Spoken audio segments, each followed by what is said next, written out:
தேவனுடைய வார்த்தைக்காக ஜெபித்து நாம் தேவனுடைய வார்த்தைக்குள்ளே செல்லுவோம். நாம் ஜாபம் கண்களை மூடி எல்லாரும் வாயை திறந்து இல்லாவிட்டால் மனதுக்குள்ளே நான் செய்கிற அந்த ஜெபத்தை செய்யுங்க. அன்பின் பரலோக தகப்பனே, இந்த நாட்களிலே நாம் அதிகமான சத்தியத்தை கேட்கிறோம், வெளிப்பாடு என்று சொல்லுகிறோம் அப்பா. ஆனாலும் அது என்னுடைய வாழ்க்கையிலே அனுபவமாய் மாறாத படிக்கு வாழ்க்கையிலே போராட்டங்கள் பிரச்சனைகளை நான் எதிர்நோக்குகிற பொழுது நான் தனித்து விடப்பட்டவன் போல உணர்கிறேன்.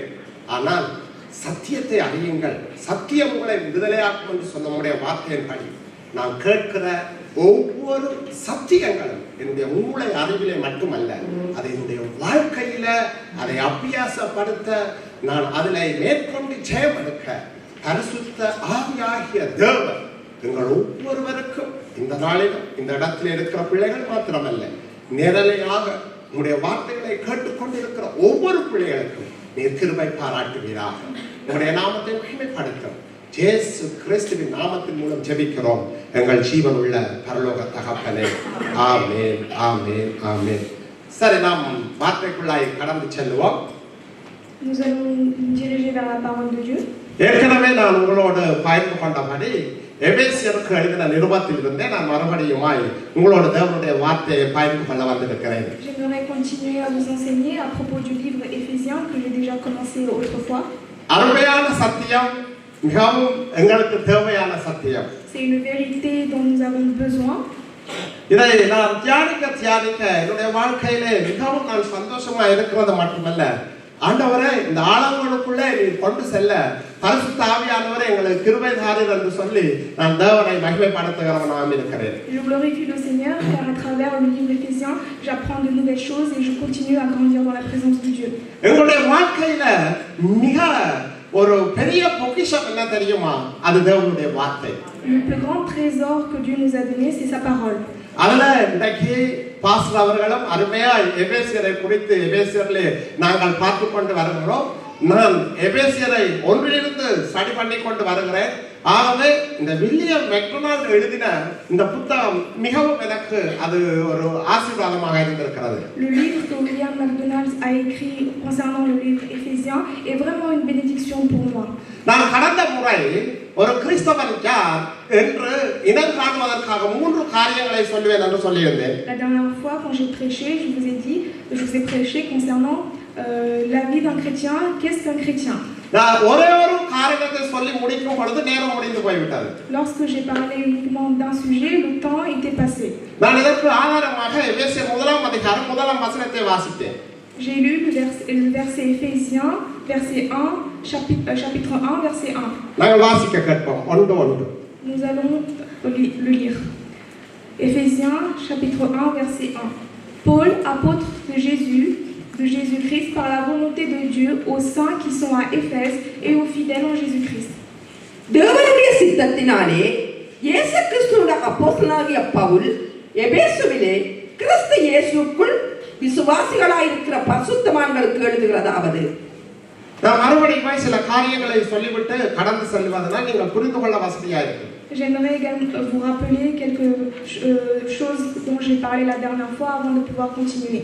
எபேசியர் என்கிறது எபேசு சபைக்கு பவுல் எழுதின ஒரு கடிதம். C'est une lettre, le livre Éphésiens, c'est une lettre que Paul a écrite pour l'église d'Éphèse. அப்ப முதலாவது எப்பவும் பவுல் வாழ்த்து செய்தி சொல்வது வழக்கம். Comme d'habitude, à chaque fois, il fait une phrase de remerciement. நாம் கடிதம் எழுதுகிற பொழுது ஒருவரை அன்பாய் விசாரிக்கிற மாதிரி. C'est comme si, quand on écrit une lettre, on se préoccupe de la personne et on demande si la personne va bien. அப்ப இதுல என்ன பெரிய சத்தியம் இருக்குன்னு நீங்க பார்க்கலாம். Vous pouvez vous demander quelle est la vérité. ஆரம்ப முதலாவது வசனத்திலேயே ஒரு கிறிஸ்தவன் எப்படிப்பட்டவன் என்று பவுல் சொல்லி முடிக்கிறார். Et dès le commencement, Paul explique qui est un chrétien. இத நாங்க பார்க்க தவறிடுறோம். Parfois, nous nous trompons et nous ne regardons pas cette vérité. நான் வாசிக்கிறேன் பாருங்க. தேவனுடைய சித்தத்தினாலே இயேசு கிறிஸ்துவினுடைய அப்போஸ்தலனாகிய பவுல் எபேசுவிலே கிறிஸ்து இயேசுவுக்குள் விசுவாசிகளாய் இருக்கிற பரிசுத்தவான்களுக்கு எழுதுகிறார் என்று சொல்லுகிறார். Il est écrit dans ce verset par la volonté de Dieu aux saints qui sont à Éphèse et aux fidèles en Jésus-Christ. இந்த பைபிள் யாருக்கு எழுதப்பட்டது? Pour qui cette Bible a été écrite? விசுவாசிகளாய் இருக்கிற பரிசுத்தவான்களுக்கு. aux fidèles, aux saints. இது உலகத்துல இருக்கிறவர்களுக்கு அல்ல. Ce n'est pas pour les gens qui sont dans le monde. அவங்களுக்கு இத சொன்னா தவறா புரிஞ்சு கொள்வாங்க. Si on leur explique cela, les gens qui sont dans le monde vont mal le comprendre. தேவனை அறிந்த ஒரு ரட்சிக்கப்பட்ட பிள்ளைக்கு தான் இந்த நிருபம் எழுதப்பட்டிருக்கிறது. Cette lettre a été écrite pour les gens qui ont été sauvés par Dieu. நீங்களா விளங்கிக் கொள்ள முடியும் இந்த சத்தியத்தை. Par vous, vous pouvez comprendre cette vérité. நான் பின்னுக்கு இருந்து வந்தேன். பரிசுத்தவான்களுக்கு என்று சொல்லுகிறார். Il dit aux saints. யார் பரிசுத்தவான்கள்? Qui sont les saints? விசுவாசிகளா இருக்கிற ஆகும் பரிசுத்தவான்கள். Ce sont les fidèles qui sont Jésus-Christ. ஆனா நான் ஒரு குறிப்பா நான் சொன்னேன். நம்ம பொதுவா வந்து சொல்லக்கூடாது, குறிப்பா சொல்லணும். பிரித்தெடுக்கப்பட்டவர் என்று சொன்னேன். C'est-à-dire que nous sommes séparés. பரிசுத்தவான் என்கிற அர்த்தம் என்னன்னு சொன்னால் பிரித்தெடுக்கப்பட்டவர். Que veut dire être saint? C'est quelqu'un qui a été séparé du monde.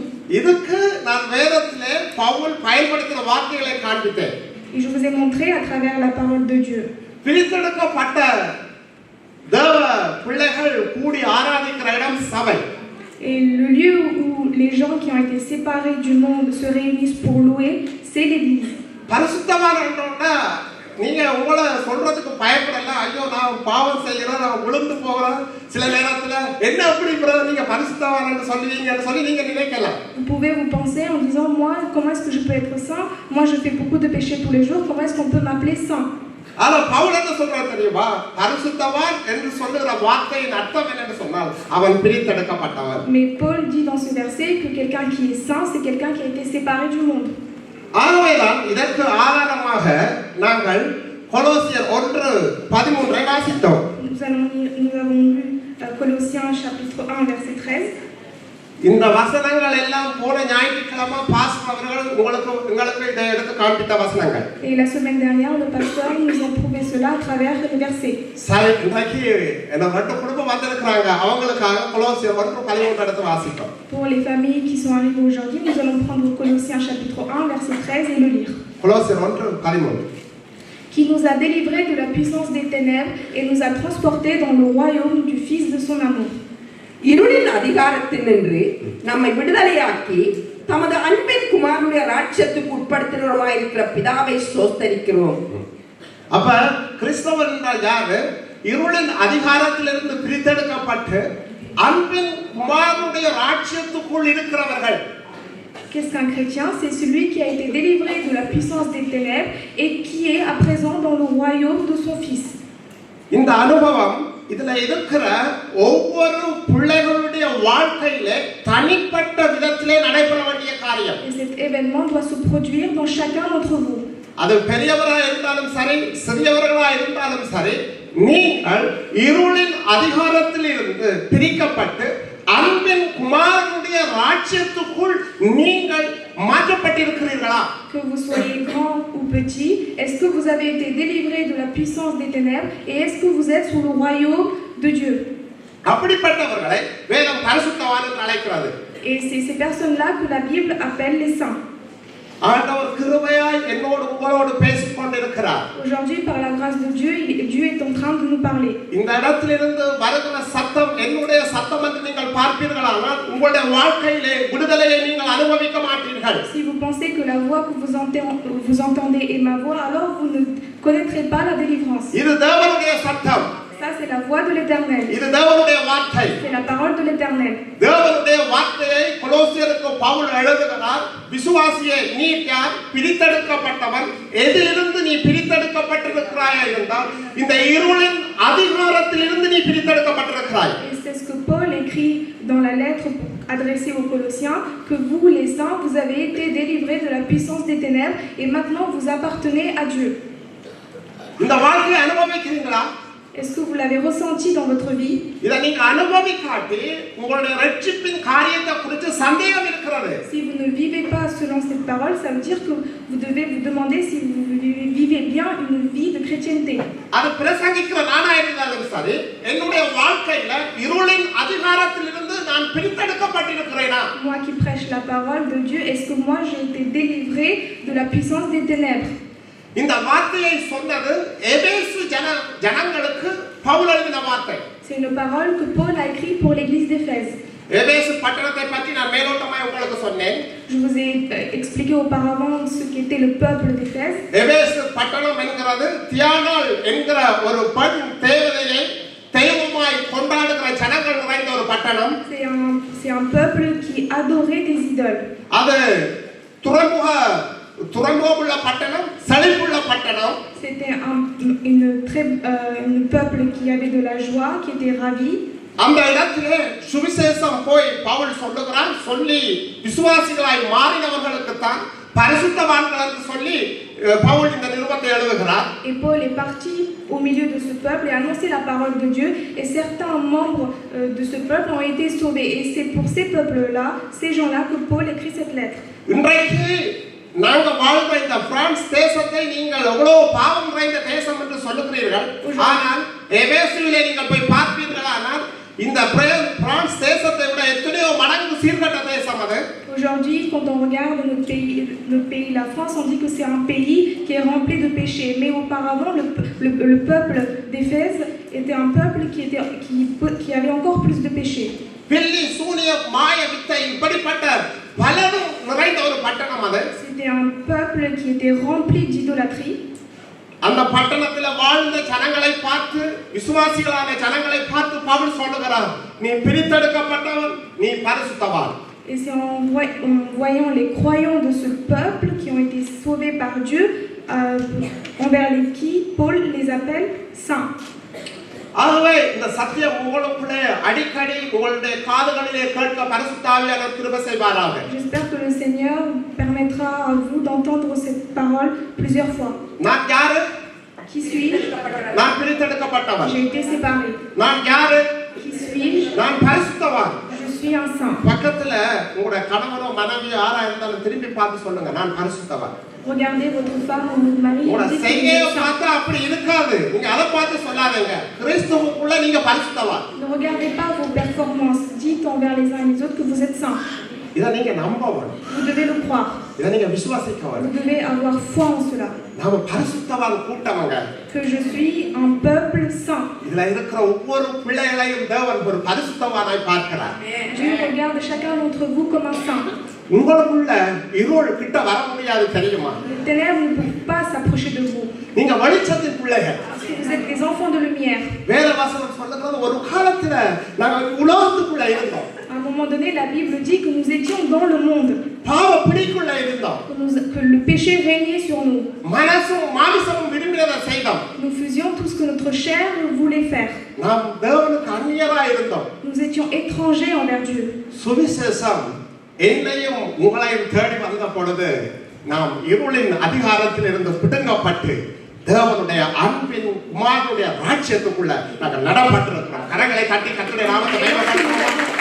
La parole de Dieu, lorsque l'évangile est arrivé vers nous, nous avons été séparés de la puissance des ténèbres et aujourd'hui nous sommes sous le royaume de Dieu. இந்த சத்தியத்தை நீங்க அறிஞ்சா நீங்க ஆராதிக்காம இருக்க மாட்டீங்க. Si vous avez compris cette vérité, vous ne pouvez pas rester sans louer Dieu. உங்களோட வாழ்க்கையில பயம் இருக்கா? Vous n'aurez plus de peur. உங்களோட எதிர்காலத்தை குறித்து பயப்பட மாட்டீங்க. Vous n'aurez plus de crainte concernant l'avenir. அவன் குடும்பத்துல எப்படி நடக்குது பிரதர், இந்த குடும்பத்துல எப்படி நடக்குது பிரதர், எல்லாருமே நடக்கட்டும், ஆனா உங்க குடும்பத்துல நடக்காத அப்படி. Vous pouvez vous dire, regardez, dans cette famille se passe ces choses-là, dans cette famille se passe ces choses-là, mais croyez que ces choses-là n'arriveront pas dans votre famille à vous. ஏங்க அப்படி அடிச்சு சொல்ற தெரியுமா? நீங்க அன்பின் குமாரனுடைய ராஜ்யத்துக்குள்ள நடப்பட்டவர்களா இருக்கிறீர்கள். Pourquoi? Parce que vous êtes maintenant dans le royaume du Fils de son amour. இருளுக்கும் ஒளிக்கும் சம்பந்தமே இல்லை. Il n'y a aucun rapport entre les ténèbres et la lumière. இந்த உலகத்துக்குள்ள இருந்த நாம் இப்பொழுது உலகத்துல நாம் வாழ்றோம்.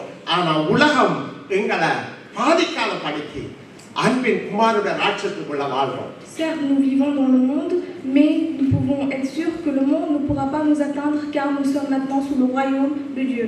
உலகம் என்று சொல்ற பொழுது ரெண்டு காரியங்களை போன ஞாயிற்றுக்கிழமை பாஸ்டர் மேம்படுத்தி காண்பிச்சார். Lorsqu'on parle de monde, il y a deux choses à savoir. நாம் கண்ணால் காண்கிற உலகம், le monde que nous voyons, இது தேவன் உண்டாக்கின உலகம். c'est le monde que Dieu a créé. மலைகள், மரங்கள், செடிகள், கொடிகள் எல்லாம் உலகம் என்று தான் வரும். Les montagnes, les arbres, les fruits, tout ça, c'est la terre. இன்னொரு காரியம் இருக்கிறது, உலக system. C'est le système dans le monde. உங்களுக்கு தெரியும், இந்த உலகத்துல ஒவ்வொரு காரியங்களையும் இந்த மனிதன் கண்டுபிடிச்சான். Nous savons que l'homme a découvert plein de choses. ஆனா அவன் கண்டுபிடிக்கிறதுக்கான முழு காரியத்தையும் தேவன் இந்த உலகத்தை படைக்கிறதுக்குள்ளேயே அந்த உலகத்துக்குள்ள வச்சார். Mais pour que l'homme puisse comprendre et découvrir ces choses-là, Dieu a déjà donné tout ce qu'il fallait. ஆனா இந்த உலக சிஸ்டம் இப்ப என்ன செய்து தெரியுமா? மனிதனுடைய கண்டுபிடிப்புக்கு முக்கியத்துவம் கொடுக்குற ஒழிய படைப்பின் காரணராகிய தேவனை விட்டு விலகக்கூடியதான ஒரு காரியத்தை இந்த உலக சிஸ்டம் செய்து கொண்டிருக்கிறது. Mais aujourd'hui, que le monde est en train de faire, c'est qu'ils ont oublié le Créateur, celui qui a créé toutes ces choses-là, et eux, ils sont en train de créer des choses. அதனாலதான் நாம பார்க்கிறோம் மாமிசம், உலகம், பிசாசு இந்த மூன்று காரியங்கள்ல மாமிசத்தையும் உலகத்தையும் பிசாசு தன்னை கையில எடுத்து ஜனங்களை வஞ்சிக்கிறவனாய் இருக்கிறான். Aujourd'hui, il faut comprendre trois choses, c'est qu'il y a le monde, l'ennemi, le Satan et la chair. Et Satan utilise le monde et la chair pour gouverner. ஆனா எங்களுக்கு பெரிய சந்தோஷம் என்ன தெரியுமா? நாம் இப்படிப்பட்ட காரியத்திலிருந்து நாம் பிடுங்கி எடுக்கப்பட்டிருக்கிறோம். Parce que nous avons été séparés de cela. நீங்க பயப்படாதீங்க. N'ayez pas peur. உங்க எதிர்காலத்தை குறித்து பயப்படாதீங்க. N'ayez pas peur concernant l'avenir. உங்க பிள்ளையோட எதிர்காலத்தை குறித்து பயப்படாதீங்க. N'ayez pas peur concernant l'avenir de vos enfants. ஐயோ எனக்கு வருத்தம் வருது இது என்னவா இருக்குமோன்னு சொல்லி பயப்படாதீங்க. N'ayez pas peur de vos maladies. ஒரே ஒரு சந்தோஷமான காரியத்தை நான் சொல்றேன். Je vais vous dire une chose joyeuse. நீங்க தேவனுடைய பிள்ளை. Vous êtes des enfants de Dieu. உங்களை குறித்த தேவ திட்டம் வந்து அது நன்மைக்கு ஏதுவானது என்று சொல்லப்பட்டிருக்கிறது. Sachez que l'avenir pour vous est heureuse. அவங்க கண்களால் காண்கிற என்னுடைய கணவனோ என்னுடைய மனைவியோ என்னை குறித்து அறியாவிட்டாலும் என்னை உருவாக்கினவரும் என்னை தாயின் கற்பத்தில் சிருஷ்டித்தவரும் எனக்குள்ளே வைத்திருக்கிற திட்டம் அது ஜீவனை உண்டாக்குற திட்டம். Sachez que l'Éternel a un avenir pour vous et il a une volonté pour vous. அந்த திட்டத்துக்கு நேரா தான் கர்த்தர் உங்களை நடத்துகிறார். Et c'est vers cet objectif que le Seigneur est en train de vous diriger. அந்த பார்வை உங்களுக்குள்ள வர வேண்டும். Vous devez avoir ce regard-là. நீங்க எந்த சூழ்நிலையிலையும் உங்களுக்குள்ள ஒரு நல்ல ஒரு விசுவாசத்தை ஆவியானவர் வர்த்திக்க பண்ணுவாராக. Peu importe les problèmes et difficultés que vous rencontrez, j'espère que le Saint-Esprit fera en sorte que vous ayez foi en Dieu. நான் தேவனால் முன்குறிக்கப்பட்டு தேவனால் அழைக்கப்பட்டு தேவனால் பராமரிக்கப்பட்டு கொண்டிருக்கிறேன். Vous avez été prédestiné par Dieu, vous avez été appelé par Dieu et Dieu est en train de s'occuper de vous. இதனாலதான் எபேசியருக்கு எழுதுறார் பவுல், நீங்க தியானால கும்பிட்டு கொண்டிருக்கலாம், செழிப்புமிக்க பட்டணத்துல இருக்கலாம், இது அல்ல உங்களை குறித்த திட்டம். நீங்கள் பரிசுத்தவான் பிரித்தெடுக்கப்பட்டவர்கள் என்கிற காரியத்தை சுவிசேஷம் எபேசுக்கு போனவங்க அவர்களோட இருளான மனக்கண்கள் பிரகாசம் அடைந்து இயேசு கிறிஸ்துவை கொண்டாங்க. C'est ce qu'explique Paul dans la lettre en disant que même si vous êtes dans un pays qui a beaucoup grandi et si vous êtes dans un bon pays et que vous n'avez pas de problème, sachez que c'est pas ça qui vous rend heureux. Ce qui doit vous rendre heureux, c'est que vous êtes maintenant dans le royaume de Dieu. நான் இதுல இருக்கிற பெற்றோர் நான் உங்களை பார்த்து கேட்கிற ஒரு கேள்வி, பாவ மன்னிப்புக்காக இயேசு கிறிஸ்துவை நான் ஏற்றுக்கொண்டேன் என்று சொல்லி உங்களுடைய இதயத்தில் ஒரு தீர்மானத்தை எடுங்க. J'aimerais que vous preniez une décision que le Seigneur a pardonné vos péchés. நம்ம பிள்ளைகளுக்குள்ள அந்த காரியத்தை கொண்டு வரதுக்கு காலம் எடுக்கலாம். Même si ça prend du temps pour qu'un enfant le comprenne. எங்களுக்கு சுவிசேஷம் தவறாய் அறிவிக்கப்பட்டு விட்டது. Même si l'évangile nous a été mal expliqué. எபேசு பட்டணம் செழிப்புள்ள பட்டணம். Le peuple d'Éphèse est un peuple qui n'avait pas de soucis. அங்க வாழ்ந்தவர்கள் செழிப்பாய் தான் வாழ்ந்தார்கள். Les gens vivaient bien, vivaient heureux. அங்க இருக்கிறவர்கள் யெகோவா தேவனை அறியவில்லை. Ils ne connaissaient pas le Dieu Jéhovah. ஆனா அந்த தேசத்துல வேதத்துல நீங்க பார்க்கலாம், அப்போஸ்தலர் நடபடிகள் 19ஆம் அதிகாரத்துல ஸ்தேவானாலே அவர்கள் சீசர்களாக இருக்கிறவர்கள் எபேசுவிலே வாழ்ந்திருக்கிறார்கள். Les disciples vivaient à Éphèse. ஸ்தேவானாலே அதாவது சீசர்களாய் வந்தவர்கள் இயேசுவை பற்றி தெரியல. ஆனா ஸ்தேவான் சொன்ன இயேசு கிறிஸ்துவுக்கு வழியை ஆயத்தப்படுத்தின அந்த சத்தியத்தை கேட்டிருந்தார்கள். On voit que les disciples comme Étienne par exemple qui a été nommé comme disciple a compris la parole de Dieu, l'évangile qui a été prêché. நீங்கள் அப்போஸ்தலர் நடபடிகள் 19ஆவது அதிகாரத்தை வீட்டிலே போய் படித்து பாருங்கள். Vous pouvez lire Actes chapitre 19. எபேசு சபைக்கு பவுல் போகிறார். Paul va dans l'église d'Éphèse. யோவான் ஸ்நானகனுடைய சீசர்களை சந்திக்கிறான். Il rencontre les disciples de Jean-Baptiste. அவன் கேட்கிறான், பரிசுத்தாவியை நீங்க பெற்றுக்கொண்டீங்களான்னு. Il leur demande, est-ce que vous avez reçu le Saint-Esprit? நாங்க இல்ல, யோவான் கொடுத்த ஞானஸ்நானத்தை பெற்றிருக்கிறோம். Ils ont dit non, nous avons reçu le baptême de Jean. யோவான் ஸ்நானகர் என்ன செய்தான்? மனம் திரும்புதலுக்குரிய இயேசு கிறிஸ்து வழியை ஆயத்தப்படுத்துற காரியத்தை செய்திருந்தார். Jean-Baptiste préparait le chemin vers Jésus-Christ. எபேசு சபையில இருந்த யோவான் ஸ்நானகருடைய சீசர்களுக்கு இயேசு கிறிஸ்துவை Pavul பிரசங்கிக்கிறார். Et Paul va vers cette église d'Éphèse et explique l'évangile de Dieu.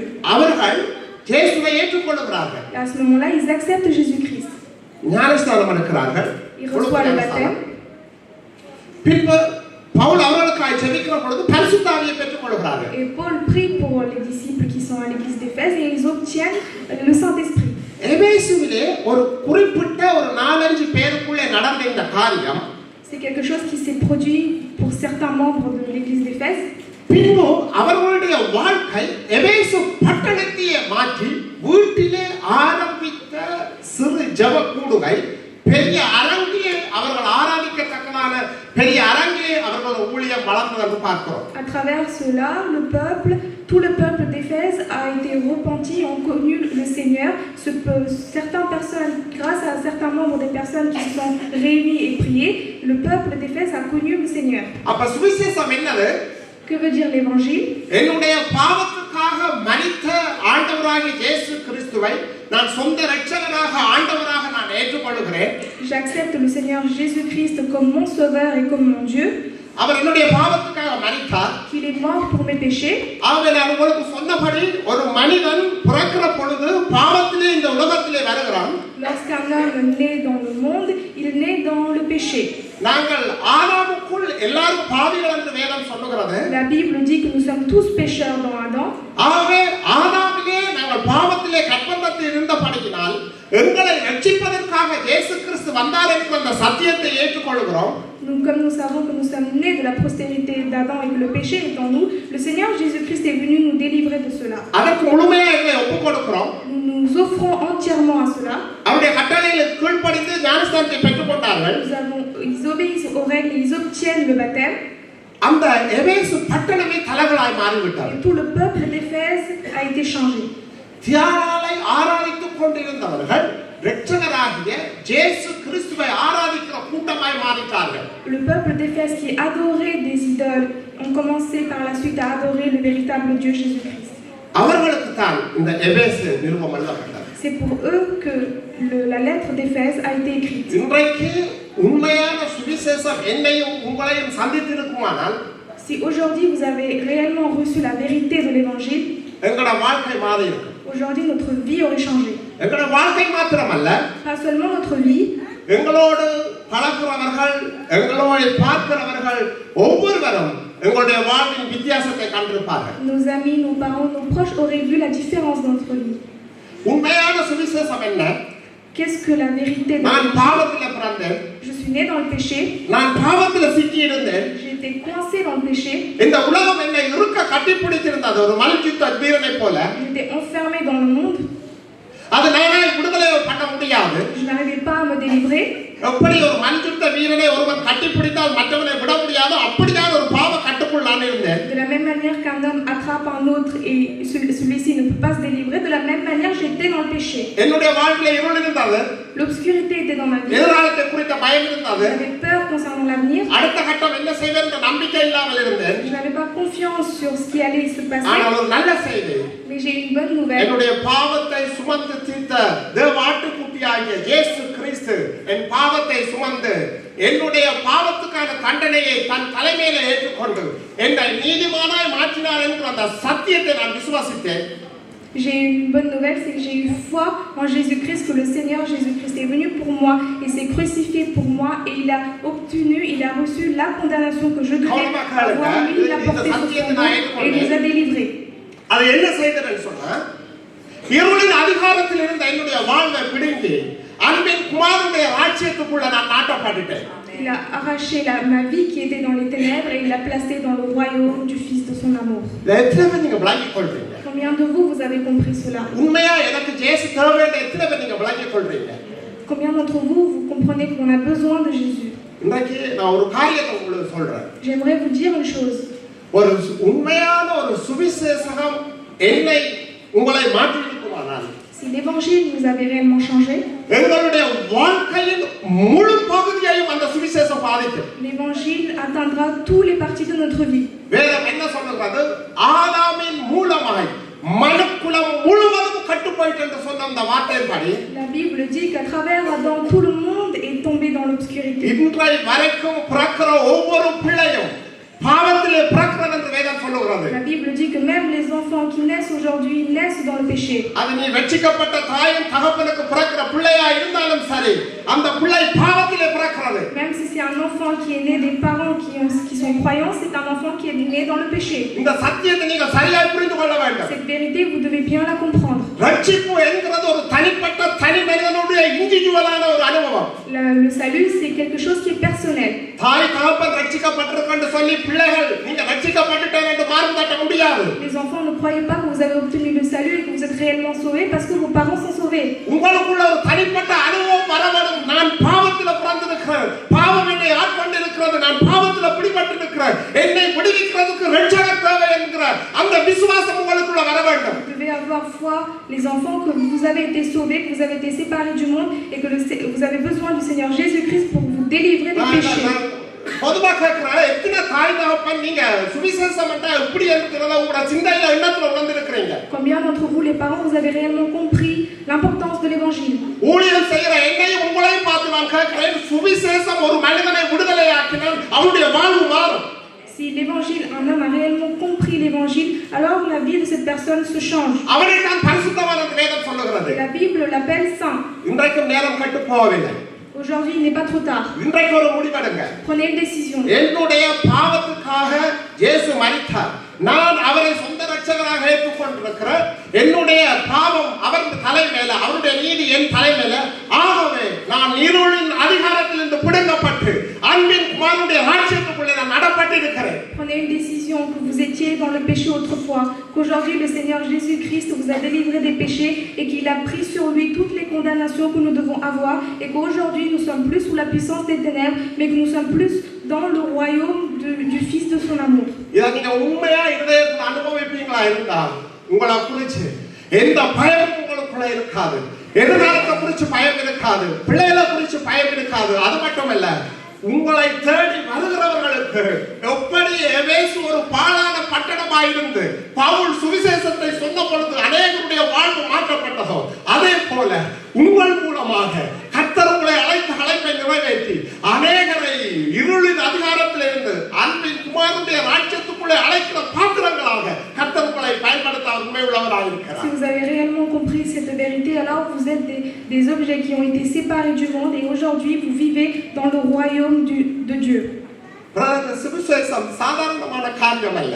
L'évangile, c'est pas quelque chose de simple. உங்களுக்கு தெரியாது எத்தனை பேரை உயிரோட எரிக்கிறதுக்கு தங்களை சரீரத்தை கொடுத்ததும் இந்த சுவிசேஷத்தின் வல்லமைதான்.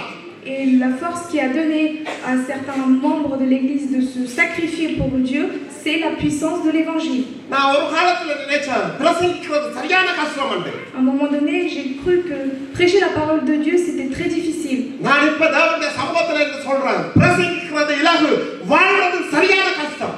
Et là, je peux vous dire avec assurance que prêcher la parole de Dieu, c'est facile, mais de vivre d'après sa parole, c'est difficile. வாழாத கிறிஸ்தவ வாழ்க்கை ஒருவரை மாற்றத்துக்குள்ளே கொண்டு வராது. Une personne qui ne vit pas une bonne vie de chrétienté ne changera pas. நான் போன கிழமை சொன்னேன், ஆதி அப்போஸ்தல சபையில இருந்த கொஞ்சம் பேர் தான் இருந்தாங்க. வேதம் சொல்லுகிறது, ஜெருசலேம் பட்டணம் முழுவதையும் அவர்கள் சுவிசேஷத்தினால் நிரப்பினார்கள் என்று சொல்லி. On peut savoir que l'ancienne église était composée uniquement de certains membres, mais par la suite, ils se sont multipliés. அவர்கள் யார் தெரியுமா? Qui sont ces personnes? அவர்கள் சொல்லவில்லை. Ce n'est pas eux. அவர்களை விரோதிக்கிறவர்கள் பரிசேயர்கள் வேதபாரகர்கள் சொன்னார்கள், உங்களுடைய பிரசங்கத்தினால் ஜெருசலேம் பட்டணத்தையே நீங்கள் நிரப்பிட்டீர்கள் என்று. C'est les pharisiens qui disaient, d'après votre parole, vous avez rempli le peuple de Jérusalem. அதுக்கு காரணம் என்ன தெரியுமா? அவர்களுடைய வாழ்க்கை தரம் என்று உங்களுக்கு காண்பித்தேன். Quelle est la raison? C'est leur vie. C'est leur manière de vivre. ஆராதிக்கிற பரிசுத்தவான்களாகிய என்னையும் உங்களையும் பார்த்து நான் ஒரு கேள்வி கேட்கிறேன். J'aimerais vous poser une question. எங்களுடைய வாழ்க்கை தரம் மாறுவதற்கு எங்களை நாங்கள் விட்டுக் கொடுக்க வேண்டும். il faut nous laisser pour que la parole de Dieu nous change. எப்படி முழு உலகமும் பாவத்துக்குள்ளே ஆதாமுக்குள்ளே இருந்ததோ புதிய ஆதாமாகிய இயேசு கிறிஸ்துவுக்குள் நானும் நீங்களும் நாட்டப்பட்டோமாயிருந்தால் பாவம் எப்படி முழு சரீரத்தையும் பாவிச்சதோ அதே போல பரிசுத்தமாக்கப்பட்ட எனக்குள்ளேயும் உங்களுக்குள்ளேயும் பரிசுத்தத்தின் பாதிப்பு என்னுடைய ஆவி ஆத்மா சரீரம் சிந்தை எண்ணம் என்னுடைய செய்கை முழுவதையும் பாதிக்கும் என்கிறதுல எந்த மாற்றமே இல்லை. Sachez qu'autrefois nous étions dans le monde, donc le péché régnait sur nous, le péché avait du pouvoir sur nous. Mais maintenant que nous sommes dans le royaume de Dieu, le Saint-Esprit est en nous et il faut laisser place au Saint-Esprit pour qu'il nous change. இது ஒரு தனி மனிதன் செய்ய முடியாது. Un homme seul, il ne peut pas faire cela. ஊழியக்காரன் செய்ய முடியாது. Pas un serviteur de Dieu. நல்ல செய்தி சுவிசேஷம் அதை செய்யும். கரங்களை தட்டுவோமா நாம் La bonne nouvelle de Dieu nous fera. அந்த சுவிசேஷம் தான் அன்பின் குமாரனாகிய இயேசு கிறிஸ்து எனக்காக என்னுடைய பாவத்துக்காக மரித்து என்னுடைய பாவத்தின் தண்டனையை தன் தலைமையில ஏற்றுக்கொண்டு அவருடைய நீதியை எனக்குள்ள வச்சார். Cette bonne nouvelle, c'est que Jésus-Christ est mort pour moi sur la croix et il a supporté, il a pris sur lui toutes les condamnations, sa justice est sur ma tête aujourd'hui. அதனாலதான் அவர் செய்த அந்த காரியத்தாலதான் நாம பரிசுத்தவான் என்று அழைக்கப்படுகிறோம் ஒழிய என்னுடைய வாழ்க்கையினால நான் பரிசுத்தவான் அல்ல. C'est ce sacrifice qu'il a fait, qu'il fait d'aujourd'hui que nous sommes appelés saints. நான் ஒரு விதத்துல நான் போன உங்களோட முதல் சொன்னேன். இப்போ இன்னொரு விதத்துல நான் உங்களோட இந்த வார்த்தையை பேசியிருக்கேன். Aujourd'hui, je vous ai dit cette parole d'une manière différente. உங்களை பார்த்து நான் அன்பான காரியத்தை கேட்கிறேன். கண்களை மூடி தேவ சமூகத்தில் நம்ம இருதயத்துல நம்ம ஜெபிப்போம். Nous allons fermer les yeux et prier. எங்களுடைய வாழ்க்கை கொஞ்ச காலம் தான் இருக்கிறது. Nous avons très peu de temps dans notre vie. இந்த தேசத்துக்கு கடந்து வந்த நாட்களையும் நாம் சபையோட ஐக்கியம் கொண்ட நாட்களையும் பார்த்தா நான் எப்படி மாறி இருக்கிறேன் என்கிறது எனக்கும் தெரியும், உங்களுக்கும் தெரியும். Si nous comptons les jours où nous avons passé dans cette église, nous pouvons savoir à quel point est-ce que nous avons changé. ஆனா உங்களை குறித்த தேவ சித்தம் என்ன தெரியுமா? தேவன் உங்களை நினைத்திருக்கிற காரியம் என்ன தெரியுமா? எத்தனையோ ஜனங்கள் இந்த நல்ல செய்தியை கேட்காத படிக்கு உங்களோடு பழகி கொண்டிருக்கிறார்கள். Est-ce que vous savez, il y a combien de personnes parmi vous qui n'ont pas encore compris cette vérité et qui sont vos proches, வேலை செய்யற இடத்துல இருக்கிறாங்க. que ce soit dans le lieu de travail? ஏன் என்னுடைய உங்களுடைய வாழ்க்கையினால இயேசு பாவத்தை மன்னிக்கிறவர்னு சொல்ல முடியாமல் இருக்கிறது? Pourquoi est-ce qu'à travers votre vie, on ne peut pas dire que Jésus a pardonné notre péché? நாங்க இயேசுட்ட வாங்க உங்களுக்கு அற்புதம் செய்வார், இயேசுட்ட வாங்க உங்களுக்கு வீடு தருவார், இயேசுட்ட வாங்க வேலை தருவார் என்று சொல்லி மேல்பூச்சான காரியத்தை சொல்லி இதை விட பெருமதியான மதிப்பு மிக்க ஒரு காரியத்தை காண்பிக்காதபடிக்கு பிசாசுகளை கண்களை மறைச்சிட்டான். Parce que l'ennemi, le Satan, a aveuglé nos yeux en nous disant que si tu viens à Jésus-Christ, il va te donner les bienfaits qui sont dans le monde. இன்னைக்கு கிருபையை குறித்து பாட்டை பாடினோம். Aujourd'hui, nous avons chanté une chanson concernant la grâce. உங்களுக்கு தெரியுமா, தேவ கிருபை மாத்திரம் எங்களோட கூட இருந்தா Si la grâce de Dieu est avec nous, சம்பாதிக்கிறதுக்கான பலன், la force pour நல்ல pouvoir சுக travailler, வாழ்வு, une bonne vie, பிள்ளைகளை நடத்தத்தக்கதான ஞானம், une bonne sagesse pour pouvoir மனைவியை diriger les நடத்தத்தக்கதான enfants, ஞானம், une sagesse pour pouvoir கணவனை diriger sa femme, நடத்தத்தக்கதான ஞானம், une sagesse pour diriger son இவை mari. எல்லாவற்றையும் அந்த தேவ கிருபை கொடுக்கிறதா இருக்கிறது. Tout cela, la grâce de Dieu nous le donne. அப்ப கிறிஸ்துவுக்குள்ள வெற்றி சிறக்கப்படுகிற அந்த சத்தியத்தை நாங்க அறியாததுனால பிசாசு எங்கட கண்களை மூடி மேல்பூச்சான காரியத்துக்காக நீ இயேசுவை தேடி நடத்திட்டான். Le Satan a aveuglé ces choses-là et nous montre uniquement les choses qui sont prises à la légère.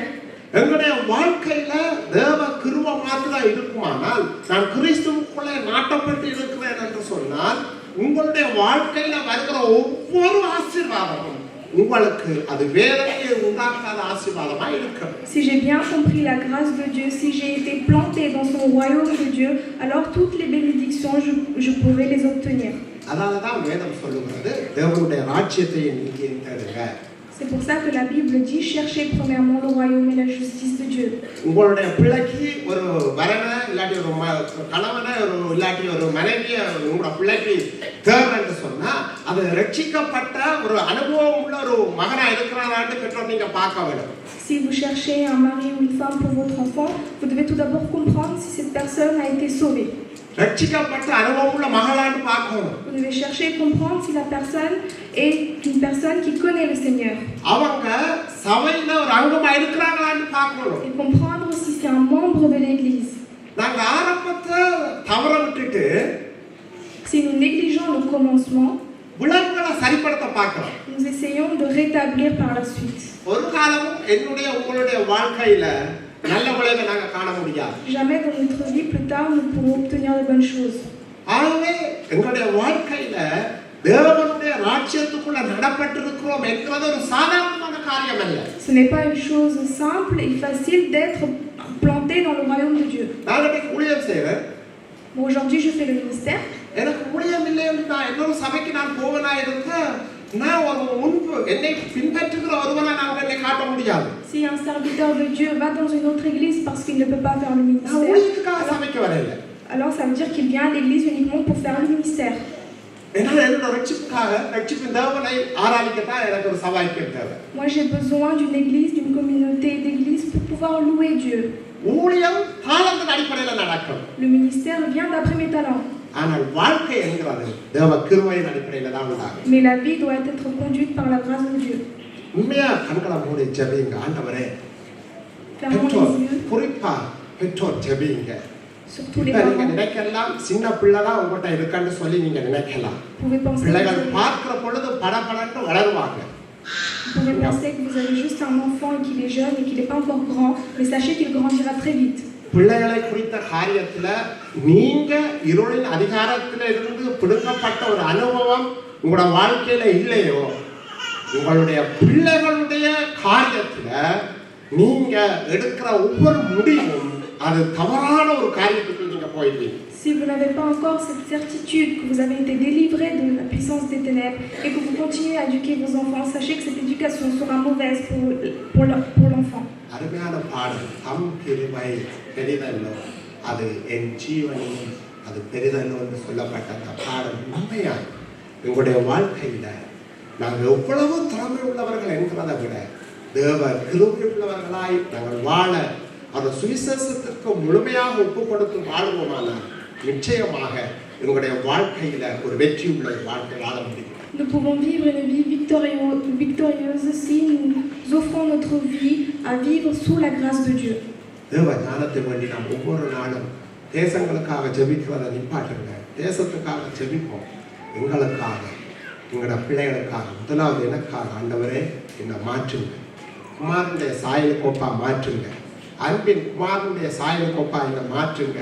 ஒரு பாவத்தின் இருளின் அதிகாரத்திலிருந்து பிடுங்கப்பட்டு அன்பின் குமாரனுடைய ராட்சியத்துக்குள்ள மாற்றப்பட்டிருக்கிறேன் அந்த விசுவாசத்துல நான் வளர்கிறத என்னுடைய பிள்ளை பார்க்கட்டும், என்னுடைய மகன் பார்க்கட்டும், என்னுடைய மகள் பார்க்கட்டும். பிள்ளையுடைய காரியத்துல நான் எதுவா இருந்தாலும் தேவனே ஒரு தேவனை அறிந்த தேவனுக்குள்ளே வாழ்கிற ஒரு மகனையோ மகனையோ பார்க்கத்தக்கதாக அந்த ஞானமுள்ள ஒரு தகப்பனாக ஞானமுள்ள ஒரு கணவனாக மகனாக என்னை மாற்றுங்க. இன்றைக்கு பெற்றோர் நான் உங்களுக்கு சவாலா நான் இந்த இடத்துல இருந்து சொல்றேன், சவாலா சொல்றேன். நீங்க வேலை வேலை என்று சொல்லி பிள்ளைகளோடு நேரம் கொடுக்கிறத நீங்க தவற விட்டு என்னுடைய மகனுக்கும் 13 வயசு 11 வயசு 5 வயது இதே போல இளம் குடும்பமா இருக்கிற ஒவ்வொருவருக்கும் நான் சொல்லுகிறேன், உங்களோடு பிள்ளைகளோடு நேரம் கொடுங்க. நீங்க வேலைய ஒரு வேலை செஞ்சு குடும்பத்துக்கு நேரம் கொடுங்க.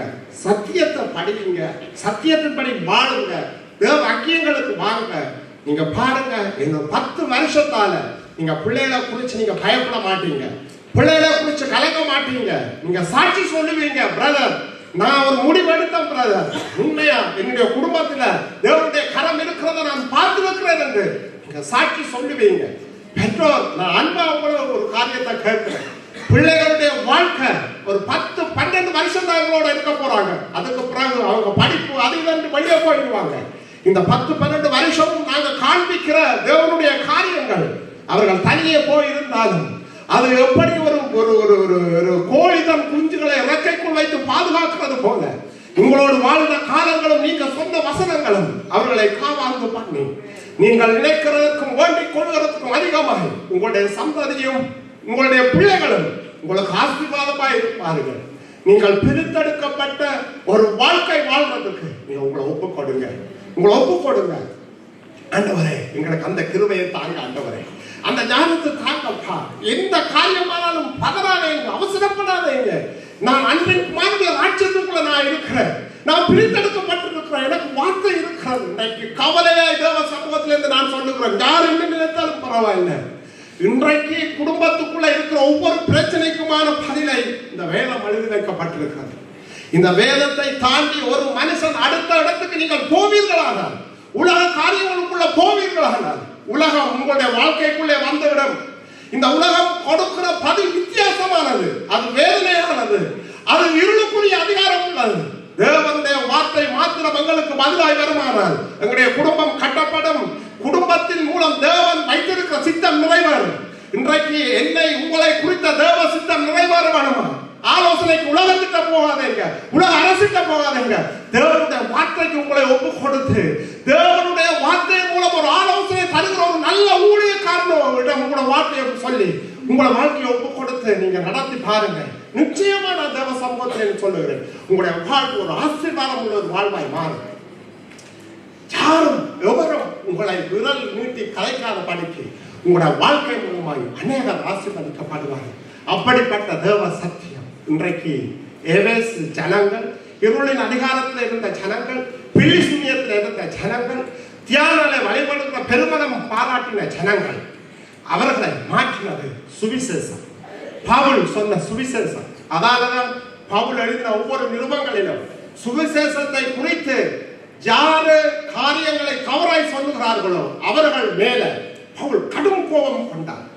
அவர் ஒரு இடத்திலே சொல்லுகிறார், நான் சொன்ன சுவிசேஷத்தை விட தேவ தூதனாவது இறங்கி வந்து வேறொரு சுவிசேஷத்தை சொன்னார், அவன் சபிக்கப்பட்டவன் என்று ஆக்ரோஷமாய் இருப்பதற்கு காரணம் என்ன தெரியுமா?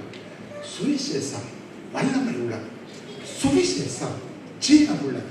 அந்த சுவிசேஷம் தான் ஆண்டவராகிய இயேசு